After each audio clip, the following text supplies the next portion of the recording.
Bonjour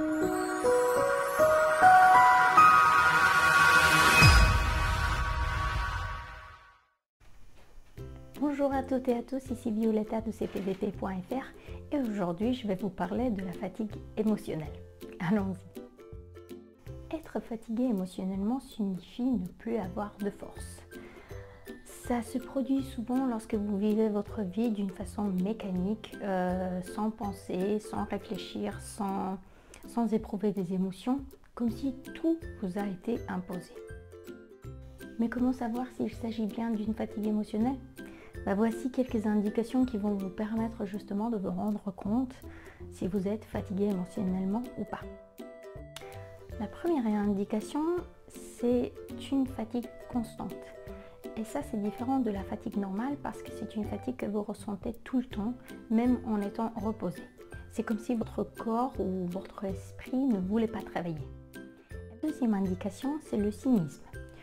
Il s'agit bien de cette attitude qui pousse à vous vanter de quelque chose que l'on a fait d'une manière inadéquate.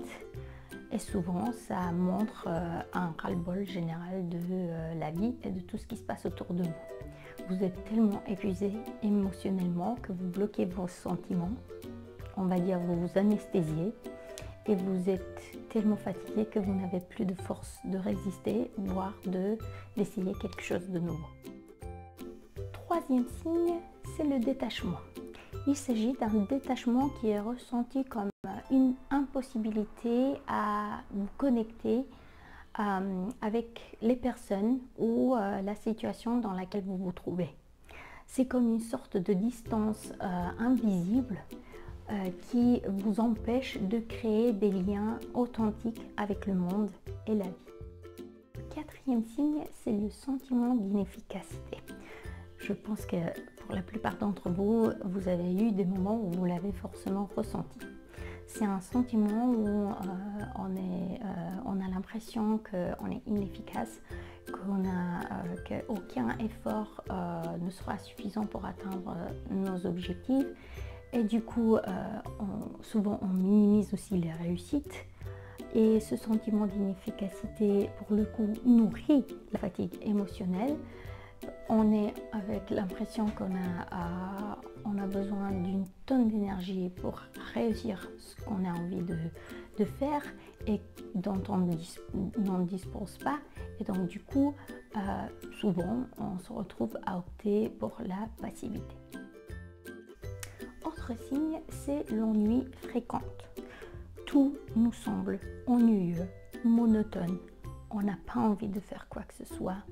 On n'a pas envie d'entreprendre des projets, l'inertie domine et donc du coup la personne se laisse porter par les événements dans sa vie.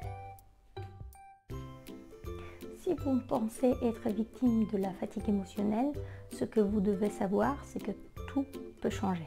Donc ce qui a été fait peut être défait. Probablement, vous allez avoir besoin d'un professionnel, non pas parce que vous êtes victime d'une déficience, mais tout simplement parce que quelqu'un d'externe va être capable à vous faire travailler et à remarquer des points que peut-être vous n'avez pas remarqué vous-même. Dans un tel état, vous devez prioriser votre bien-être. Il n'y a rien de plus important que vous-même. Et vous allez remarquer, si vous décidez d'entamer cette transformation, les résultats vont mettre peu de temps pour apparaître. Mais pourquoi ce problème survient-il ? Selon les dernières recherches, la fatigue émotionnelle apparaît lors d'une préoccupation excessive et constante. Souvent, on l'associe aussi au syndrome du burn-out. Il s'agit bien de deux formes de stress associées, comme on a dit, à une préoccupation excessive et constante. Ainsi, il est fréquent que l'épuisement émotionnel apparaît lorsqu'on est obsédé par nos objectifs et lorsque nous nous punissons avec dureté pour des erreurs qu'on a remarquées ou qu'on a fait par rapport à ces objectifs. Ce qui d'ailleurs est totalement contre-productif parce que de plus, ça nous fatigue et ça rend la tâche justement à atteindre ces objectifs encore plus difficile qu'elle l'est en réalité. que faire pour vous en sortir? La première chose que vous pouvez faire, c'est de vous relaxer.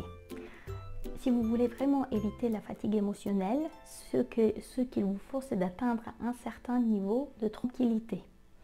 Peu importe ce que vous faites pendant la journée, il faut que vous vous accordez au moins une demi-heure par jour où vous allez faire que ce qui vous fait plaisir.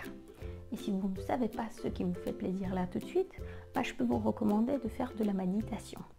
Déjà, ça va vous permettre de vous relaxer. De plus, ça va augmenter votre capacité de contrôle mental et gestion des émotions.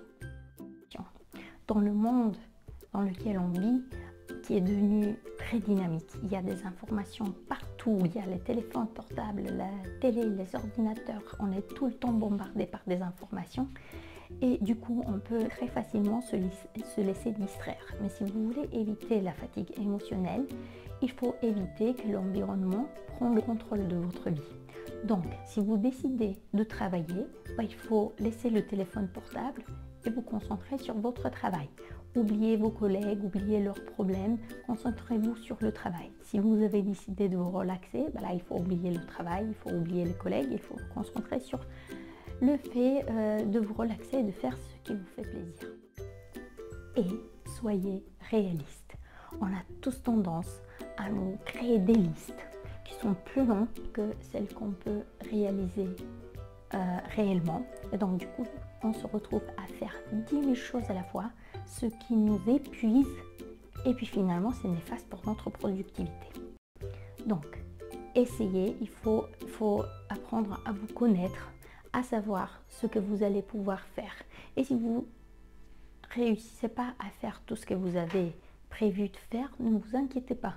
Priorisez les tâches et faites celles qui sont les plus importantes. En résumé, la fatigue émotionnelle est quelque chose qui peut nous atteindre tous, mais on peut aussi tous agir contre celle-ci. J'espère que ces informations vous ont été utiles et je vous dis à très bientôt pour une nouvelle vidéo.